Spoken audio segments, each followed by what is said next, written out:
Indian railway पर जब मैंने ये वीडियो बनाया तब कई कमेंट आए कि अंग्रेजों ने रेलवे पोस्ट ऑफिस बनाकर बहुत अच्छे अच्छे काम किए थे। आपको भी इस तरह की बातें करने वाले कई लोग अपने आसपास मिल जाएंगे, लेकिन फिर मैंने सोचा कि कैसे बताऊं लोगों को कि असल में ब्रिटिशर्स के जो डिसीजन थे वो होते ही इसलिए थे कि ब्रिटेन भारत की कमाई को खा सके, और उनको कोई चिंता नहीं थी कि भारत के लोगों पर इसका क्या असर पड़ेगा। फिर मैंने तय किया कि मैं आपको आज एक अलग एंगल से ब्रिटिश हुकूमत के काले सच से रूबरू कराऊंगा। आज मैं आपको उन 5 गवर्नर जनरल से मिलाने वाला हूं जिन्होंने भारत के इतिहास को हमेशा के लिए बदल दिया। आपने क्रूर राजाओं की कहानियां सुनी होंगी, बहुत सारे राजाओं के कड़े कड़े फैसले सुने होंगे, लेकिन मैं यकीन के साथ कह सकता हूं कि इन गवर्नरों की क्रूरता सुनने के बाद आपको समझ आएगा कि अंग्रेज भी किसी क्रूर तानाशाह से कम नहीं थे। अगला सवाल सुनिए, यह चलन कब और किसने शुरू किया कि भारत के राजा महाराजाओं को अंग्रेजी सेना रखनी होगी और इस सेना का खर्च ना दे पाने पर उनके राज्य का एक हिस्सा अंग्रेजों के पास चला जाएगा। आपको हिंट एक और देता हूं, इसी गवर्नर जनरल की वजह से मराठा राज जो था वो अंग्रेजों के पास चला गया था 19वीं सदी में। एक और सवाल, भारत में नील की खेती किस गवर्नर जनरल ने शुरू कराई और इसकी असली वजह क्या थी? इसका हिंट ये है कि इसी आदमी ने, इसी गवर्नर जनरल ने भारत में सती प्रथा को खत्म कराया था, लेकिन वो असल में सुधारक तो बिल्कुल नहीं था। और आखिर में वो गवर्नर जनरल कौन था भला जिसने भारतीय राजाओं की संतान गोद लेने की परंपरा पर रोक लगा दी ताकि भारत के इन राज्यों और रियासतों पर अंग्रेजों का कब्जा करना आसान हो जाए? ये वही गवर्नर जनरल हैं जिसने भारत में अंग्रेजों वाली शिक्षा व्यवस्था शुरू कराई थी। अब ये सब कुछ बस थोड़े से सैंपल्स हैं। असल में भारत को लेकर इनके फैसले इतने खतरनाक थे कि न केवल लाखों लोगों की जानें चली गई, बल्कि इनकी वजह से भारत की इकोनॉमी भी तबाह होकर रह गई। इसीलिए आज मैं आपको भारत के सबसे बुरे गवर्नर जनरल्स और उनकी डिजास्टर्स पॉलिसीज से मिलाऊंगा, ताकि ये शक आपके दिमाग से दूर हो जाए कि अंग्रेजों ने भारत के लिए भारत में कोई भी अच्छा काम किया था। तो वीडियो को पूरा देखिएगा दोस्तों, क्योंकि अपना इतिहास नहीं जानोगे तो खुद को कैसे पहचानोगे। नमस्कार दोस्तों, मेरा नाम है सिद्धार्थ सिंह और आप देख रहे हैं हिस्ट्री कनेक्ट। इस वीडियो में मैं एक एक करके 5 गवर्नर जनरल्स के बारे में बताऊंगा और अभी जो शुरू में सवाल आपसे पूछे हैं उनका जवाब भी देता चलूंगा, इसीलिए वीडियो को पूरा देखिएगा। दोस्तों, वीडियो को शुरू करने से पहले आपको बता दूं कि गवर्नर जनरल होते कौन थे और कब से भारत में इस पद की शुरुआत हुई। तो सबसे पहली बात यह है कि अंग्रेजों में गवर्नर जनरल का पद रातों रात नहीं बना था। ये ईस्ट इंडिया कंपनी की एडमिनिस्ट्रेटिव और ट्रेडिंग की ज़रूरतों को पूरा करने के लिए बनाया गया एक अहम पद था। ये एक्ट आया था साल 1773 में, जिसे रेगुलेटिंग एक्ट कहा गया। इस एक्ट का मकसद था कंपनी के ट्रेड को कंट्रोल करना और भारत में ब्रिटिश एम्पायर को एक एडमिनिस्ट्रेटिव ढांचा प्रोवाइड करना। इस पूरे काम को संभालने वाला शख्स जिस पोस्ट पर बैठता था उस पोस्ट को गवर्नर कहा जाता था। फिर धीरे धीरे ये जो प्रशासक थे ये इंडियन पॉलिटिक्स में दखल देने लगे और सिर्फ गवर्नर नहीं रहे बल्कि विजेता और तानाशाह बन गए। जाहिर है कि उनकी पॉलिसीज बनती थी ब्रिटिश एम्पायर को फायदा पहुंचाने के लिए, लेकिन असल में उनकी नीतियों ने भारत को सामाजिक और आर्थिक रूप से खोखला कर दिया। 1773 से लेकर 1833 तक ब्रिटिशर्स की तीनों प्रेसिडेंसी में अलग अलग गवर्नर होते थे और तीनों से अलग अलग रिपोर्ट मांगी जाती थी। लेकिन 1833 के चार्टर के बाद गवर्नर जनरल की पोस्ट को बनाया गया, यानी कि तीनों प्रेसिडेंसी मद्रास, बंगाल और बॉम्बे, इन तीनों को रिप्रेजेंट करने वाला एक ही गवर्नर जनरल होगा। खैर, अब आपको बताता हूं कि वो कौन से 5 सबसे घटिया और सबसे ज़्यादा कंट्रोवर्शियल गवर्नर जनरल थे जिन्होंने भारत को बर्बाद करके रख दिया। आप में से बहुत से लोगों ने शायद पहले नाम को गेस भी कर लिया होगा। वो गवर्नर जनरल जिनके फैसले की वजह से 1857 में भारत की आज़ादी की पहली लड़ाई शुरू हुई। मैं बात कर रहा हूँ लॉर्ड डलहौजी की। लॉर्ड डलहौजी 1848 में बने गवर्नर जनरल और 1857 के विद्रोह के जस्ट 1 साल पहले यानी 1856 तक वो गवर्नर जनरल रहे।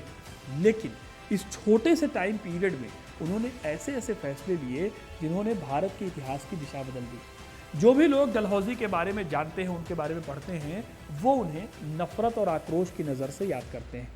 इसके पीछे की वजह सिर्फ ये नहीं थी कि उन्होंने कुछ कड़े फैसले लिए थे, बल्कि वो सोच थी जिसने भारत की आज़ादी, भारत की परंपराओं और इसके सम्मान को बहुत गहरी चोट पहुंचाई थी। डलहौजी की सबसे कंट्रोवर्शियल और सबसे भयानक पॉलिसी थी डॉक्ट्रिन ऑफ लैप्स। इस पॉलिसी के तहत अगर किसी स्टेट में राजा की अपनी कोई संतान नहीं है तो उसका गोद लिया हुआ बेटा अगला वारिस बनेगा या नहीं, इसका फैसला ब्रिटिश ईस्ट इंडिया कंपनी करती थी। यही वो सवाल है जो मैंने वीडियो के शुरू में पूछा था कि किसने राजाओं के गोद लेने पर रोक लगाई थी। एक तरह से ये एक चाल थी जिसमें बिना संतान वाले राजा का परिवार अपने आप ही ब्रिटिश एम्पायर का हिस्सा बन जाता था। दिक्कत ये थी कि भारत में दत्तक पुत्र को भी सगे पुत्र की तरह माना जाता था, लेकिन डलहौजी ने इस परंपरा को नकार दिया। इनकी इन्हीं चालों के चलते सतारा, जैतपुर, संभलपुर, झांसी और नागपुर जैसी कई रियासतें अंग्रेजों के कंट्रोल में चली गई। इतिहासकार C.A. बेरी लिखते हैं कि डलहौजी की इस पॉलिसी ने भारतीय रजवाड़ों की राजनीतिक आज़ादी को खत्म कर दिया और अंग्रेजों के प्रति अविश्वास को गहरा कर दिया। लेकिन दोस्तों, सिर्फ यही एक काम नहीं था डलहौजी का। साल 1856 में डलहौजी ने अवध को ब्रिटिश भारत में मिला लिया। इसके पीछे की वजह बताई गई कुशासन। इन्होंने नवाब वाजिद अली शाह को गद्दी से उतार कर कलकत्ता भेज दिया। एक बार फिर डलहौजी ने कई गुटों को नाराज कर दिया था। अवध को ब्रिटिश भारत में मिलाने से वहाँ की जनता, वहाँ के जमींदार और सैनिकों में बहुत ज़्यादा गुस्सा फैला। इतिहासकार विपिन चंद्रा अपनी किताब आधुनिक भारत का इतिहास में लिखते हैं कि अवध के विलय ने ब्रिटिश राज के प्रति घृणा का ज्वालामुखी तैयार किया। वहीं R.C. मजूमदार का मानना था कि अवध का विलय 1857 के विद्रोह का एक बहुत बड़ा कारण भी बना। बेगम हजरत महल ने इस अन्याय के विरुद्ध जनता का नेतृत्व किया और विद्रोह का प्रतीक भी बन गई। लेकिन ये तो दोस्तों रियासतों का हाल था। डलहौजी ने किसानों पर भी अत्याचार किए थे। इनके टाइम पर राजस्व वसूली की पॉलिसीज और भी कठोर हो गई। अवध और नागपुर जैसे इलाकों में जमींदारों और किसानों से टैक्स वसूली इतनी सख्त हो गई कि खेती का पूरा ढांचा ही चरमरा गया। कई किसानों को अपनी जमीन बेचकर मजदूरी करनी पड़ी। कई जमींदारों की जमीनें छिन गई। इतिहासकार विपिन चंद्रा के हिसाब से डलहौजी की लैंड रेवेन्यू पॉलिसीज ने ग्रामीण भारत में असंतोष की लहर पैदा की, जो विद्रोह की पृष्ठभूमि बनी। हालांकि कुछ लोग डलहौजी को मॉडर्न इंडिया का निर्माता मानते हैं, लेकिन ये बात पूरी तरह से सच नहीं है। हाँ, ये ज़रूर सच है कि उनके टाइम पर ही 1853 में पहली बार रेलवे लाइन शुरू हुई। टेलीग्राफ और पोस्टल सिस्टम को भी शुरू किया गया, लेकिन इन सब का मकसद था भारत की लूट में सपोर्ट सिस्टम खड़ा करना अंग्रेज़ों का। रेलवे को बनाने का मेन मकसद था कच्चा माल बंदरगाहों तक पहुंचाना और अंग्रेजी सेनाओं की तेजी से आवाजाही कर पाना। टेलीग्राफ का इस्तेमाल 1857 के विद्रोह को दबाने में किया गया। इस तरह कई इतिहासकार मानते हैं कि डलहौजी के सुधार भारत के लिए नहीं थे, बल्कि साम्राज्य की मजबूती के लिए थे। अब दोस्तों, बात यह है कि इनके सारे कर्मकांडों का शिकार बन गए लॉर्ड कैनिंग। अब आपने ये तो सुना होगा कि भारत में 57 का विद्रोह लॉर्ड कैनिंग के टाइम पर हुआ था, लेकिन ये डलहौजी थे जिनके कामकाज के चलते किसान से लेकर जवान सब भड़क उठे और उन्होंने 1857 में विद्रोह का बिगुल बजा दिया। हालांकि दोस्तों, डलहौजी के अलावा ऐसे और भी कई गवर्नर हुए जिन्होंने अपनी नीतियों का इस्तेमाल करके भारत को दयनीय हालत में छोड़ दिया। लेकिन अभी अगला मैं जिनका नाम लेने वाला हूँ वो असल में भारत के समाज सुधारक की इमेज वाले गवर्नर जनरल हैं। 1829 में उन्होंने राजा राम मोहन रॉय के साथ मिलकर सती प्रथा को खत्म किया। ठगी और कन्या भ्रूण हत्या पर उन्होंने बैन भी लगाया। मैं आपको अभी बता रहा हूँ विलियम बेंटिंक के बारे में, लेकिन क्या उनकी ये पूरी तस्वीर है? जवाब है बिल्कुल नहीं। बेंटिंक के पूरे टाइम पीरियड को अगर देखा जाए तो पता चलता है कि उनके द्वारा किए गए सुधार बस एक मुखौटा थे। इस मुखौटे के पीछे असल में एक गहरी साजिश चल रही थी। ये साजिश थी इंडियन इकोनॉमी को खोखला करने की। उन्होंने ऐसी लैंड रेवेन्यू पॉलिसीज बनाई जिनसे किसान बर्बाद होते चले गए, जैसे कि रैयतवाड़ी और महालवाड़ी व्यवस्था। इसके चलते कई किसान बेजमीन हो गए और भूमिहीन मजदूर बन गए। यही नहीं, यही वो गवर्नर जनरल हैं जिन्होंने भारत की अच्छी भली फसलों को छोड़कर जबरदस्ती नील और कपास जैसी कैश क्रॉप्स की खेती करने का फैसला थोप दिया, ताकि ब्रिटेन की कपड़ा मिलों को कच्चा माल आसानी से मिल सके। भारत के किसान और खेती को खत्म कर भारत को नुकसान पहुंचाने वाला बेंटिंक का ये अकेला फैसला नहीं था। इससे भी ज़्यादा बेंटिंक ने नुकसान पहुंचाया इंडस्ट्रियल पॉलिसी से। दरअसल हुआ ये कि भारत से कपास और नील उगाकर ब्रिटेन ले जाकर जो कपड़ा बना, उसको बेचने के लिए इन्हीं के राज में भारत में कपड़े को लाया गया। क्योंकि अपना कपड़ा बेचने के लिए भारत जैसे बड़े बाजार की जरूरत ब्रिटेन को थी। बेंटिंग के काल में औद्योगिक क्रांति से निकले ब्रिटिश कपड़े भारत में सस्ते दामों पर भरे गए। इससे हुआ ये कि यहाँ के कारीगरों, बुनकरों और हस्तशिल्पियों की रोजी रोटी बर्बाद हो गई। सदियों से फली फूली भारतीय कला और उद्योग धीरे धीरे दम तोड़ने लगे और जनता धीरे धीरे गहरी गरीबी और बेरोजगारी में फंसती चली गई। लेकिन इन सबसे ज़्यादा बड़ी दिक्कत जो बेंटिंग ने खड़ी की वो थी शिक्षा के क्षेत्र में सुधार के नाम पर। इंडियन एजुकेशन को बर्बाद करके इन्होंने रख दिया। 1835 में बेंटिंग ने थॉमस मैकॉले की सिफारिशों को एक्सेप्ट करते हुए इंग्लिश एजुकेशन को बढ़ावा दिया। इन्होंने इंडियन लैंग्वेजेस और ट्रेडिशनल एजुकेशनल इंस्टीट्यूट्स को किनारे कर दिया। इसका रिजल्ट आखिर में ये हुआ कि एंशिएंट एजुकेशन की जो परंपरा थी देश में वो टूट गई और एक तरह से छोटी सी क्लर्क क्लास उभरी जो ब्रिटिश एम्पायर के लिए काम करती थी। ये अंग्रेज़ों का तरीका था ताकि कम सैलरी पर भारत के लोग रखे जा सकें और उनके जरिए भारत पर राज किया जा सके। इसी टाइम पर आम जनता भी एजुकेशन से दूर हो गई और इसका रिजल्ट ये था कि जब देश आज़ाद हुआ तो देश की लगभग 40% जनता ही थी जो कि कुछ पढ़ी लिखी थी। एडमिनिस्ट्रेशन और आर्मी के एरिया में भी कुछ ऐसा ही काम इन्होंने किया। खर्च बचाने के लिए बेंटिंग ने इंडियंस की संख्या बढ़ाई, लेकिन इसी टाइम पर इंडियंस को मिलने वाली फैसिलिटीज़ को कम कर दिया गया और यूरोपियन सैनिकों को तवज्जो दी गई। 1857 का जो विद्रोह था उसमें ये भी एक बहुत बड़ा कारण था कि सैनिकों को सही अधिकार नहीं मिले थे और उनके साथ रेसिज्म होता था। इस तरह आप समझ सकते हैं कि बेंटिंग ने सामाजिक सुधारों को लागू करके खुद को एक हायर स्टेटस पर रखने की कोशिश की। अपनी अच्छी इमेज बनाकर वो अपनी क्रूर आर्थिक और प्रशासनिक नीतियों को वैलिडेशन देना चाहते थे। खैर, अगले गवर्नर जनरल का नाम है लॉर्ड वेलेस्ली। इन्हीं के बारे में मैंने शुरू में सवाल किया था। इन्हीं का फैसला था कि भारत के राजाओं और महाराजाओं को अंग्रेजी सेना रखनी होगी और इस सेना का खर्चा ना दे पाने पर उनके राज्य का एक हिस्सा अंग्रेज़ों के पास चला जाएगा। साल 1798 से 1805 तक ये गवर्नर जनरल थे और इस दौरान इन्होंने सहायक संधि का शैतानी जाल बुना। ब्रिटिश एम्पायर को फैलाने में वेलेस्ली का ये सबसे बड़ा हाथ था, सबसे खतरनाक तरीका था। इन्होंने कभी भी सीधी जंग नहीं लड़ी, बल्कि एक नए सिस्टम को इन्होंने खड़ा किया। इस सिस्टम को नाम दिया सहायक संधि। ये एक ऐसा समझौता था जो भारतीय रियासतों को अंदर से ही खत्म कर देता था।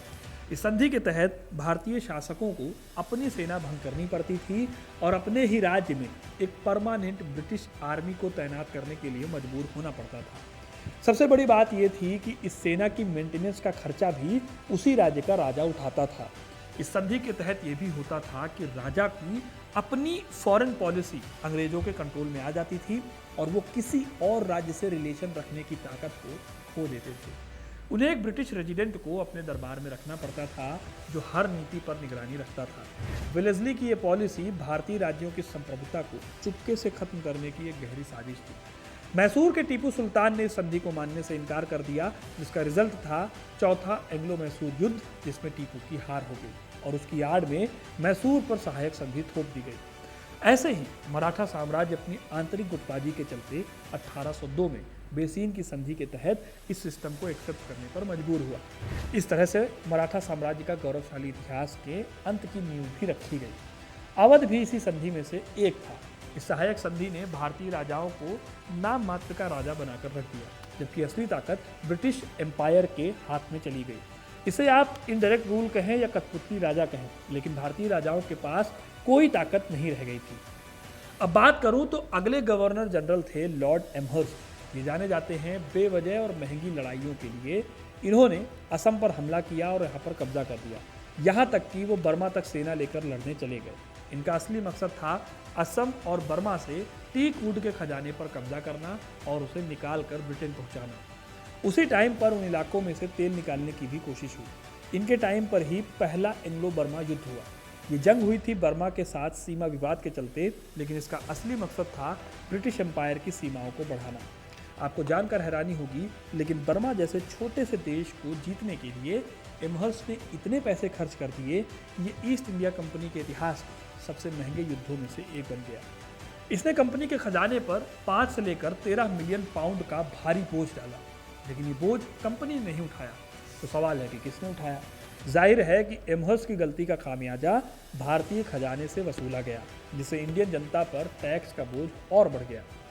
अब आखिर में बात करते हैं लॉर्ड एलनबोरो की, जो 2 साल यानी 1842 से 44 तक गवर्नर जनरल रहे। लॉर्ड एलनबोरो का कार्यकाल भले ही छोटा रहा, लेकिन इनके काल में ही अफगानों के साथ पहली जंग लड़ी गई और खत्म हुई। इस युद्ध का नुकसान अंग्रेजों को उठाना पड़ा, क्योंकि अफगानों को वो हरा नहीं पाए। लेकिन दिक्कत ये थी कि एलनबोरो ने इस हार को एक अपमान की तरह लिया और एक बेहद क्रूर और इमोरल कदम उठाया। उन्होंने चार्ल्स नेपियर की लीडरशिप में सिंध को ब्रिटिश एम्पायर में जबरन मिला लिया। सिंध का विलय अफगान युद्ध का ही सीधा रिजल्ट था। चार्ल्स नेपियर ने खुद इस विजय को अफगान तूफान की पूंछ कहा था। ये दिखाता है कि अंग्रेजों को जब भी किसी नुकसान का सामना करना पड़ता था, तो वो उसकी भरपाई के लिए किसी भी निर्दोष रियासत को हड़पने से नहीं चूकते थे। एलनबोरो ने न केवल बेवजह के युद्ध का बोझ भारतीयों पर डाला, बल्कि अपने साम्राज्य के लिए एक नया क्षेत्र जोड़ने के लिए अनैतिकता की सारी हदें भी पार कर दी। इस तरह अगर आप ध्यान से देखो तो इनमें से हर गवर्नर जनरल की पॉलिसीज़ का मकसद जो है वो एक ही था, ब्रिटिश एम्पायर का विस्तार करना और भारत से ज़्यादा पैसे निचोड़ना। अब सवाल है कि इनमें से कौन सबसे ज़्यादा तबाही मचाने वाला गवर्नर जनरल था। अगर बात करें तो सबसे ज़्यादा विस्तारवादी यानी ब्रिटिश एम्पायर की सीमाओं को बढ़ाने का काम किया था 2 नामों ने, लॉर्ड वेलेस्ली और लॉर्ड डलहौजी ने। वेलेस्ली ने सब्सिडरी अलायंस यानी सहायक संधि लागू की।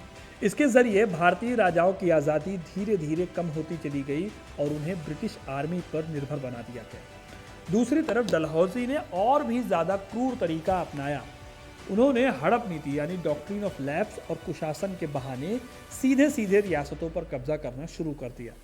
अब बात करें अगर आर्थिक नुकसान की, तो इसमें सबसे बड़ा नाम आता है लॉर्ड विलियम बेंटिंग का। भले ही उन्हें लोग कुछ सामाजिक सुधारों के लिए याद करते हों, लेकिन उनकी आर्थिक नीतियों ने भारत की कमर तोड़कर रखी। उन्होंने भारतीय कामगारों और उद्योगों को खत्म कर दिया। भारत को सिर्फ कच्चा माल सप्लाई करने वाला और ब्रिटिश माल खरीदने वाला देश इन्होंने बना दिया। जबकि अगर वेलेस्ली, एमहर्स्ट और एलनबोरो जैसे गवर्नर जनरल को देखें तो इन्होंने जंग के जरिए भारी खर्चा भारत पर डाला, लेकिन बेंटिंग का आर्थिक शोषण ज़्यादा गहरा और लंबे समय तक असर डालने वाला था। अब आखिर में सवाल आता है कि भारत को सबसे ज़्यादा तबाह किसने किया। मेरे हिसाब से इसका जवाब है लॉर्ड डलहौजी। आपका जवाब बदल भी सकता है, आप कमेंट में बता भी सकते हैं। उनकी पॉलिसीज़ कुछ ऐसी थी कि उन्हीं की वजह से 1857 के विद्रोह की नींव रखी गई। झांसी, सतारा, नागपुर और अवध जैसी रियासतें इन्होंने हड़प ली, मुगलों का अपमान किया और किसानों, सैनिकों और कारीगरों को बुरी तरह नाराज़ कर दिया। यही गुस्सा बाद में बगावत में भी बदल गया। इसीलिए साफ है कि भारत को सबसे ज़्यादा नुकसान पहुंचाने वाले गवर्नर जनरल लॉर्ड डलहौजी ही थे। दोस्तों, इन गवर्नर जनरलों की कहानियाँ सिर्फ सत्ता और लालच की कहानियाँ नहीं, वो एक ऐसी क्रूर, सिस्टमैटिक औपनिवेशिक मशीनरी का प्रतीक थे जिसका एकमात्र मकसद था भारत का शोषण करना। उनके सो कॉल्ड सुधार केवल इस शोषण को और ज़्यादा इफेक्टिव बनाने के लिए होते थे। तो क्या इन गवर्नर जनरलों को सिर्फ बुरा कहना काफ़ी है, या हमें उन्हें उस व्यवस्था का प्रतीक मानना चाहिए जिसने भारत को एक सोने की चिड़िया से एक बेहद ही शोषित कॉलोनियल कंट्री में बदल दिया?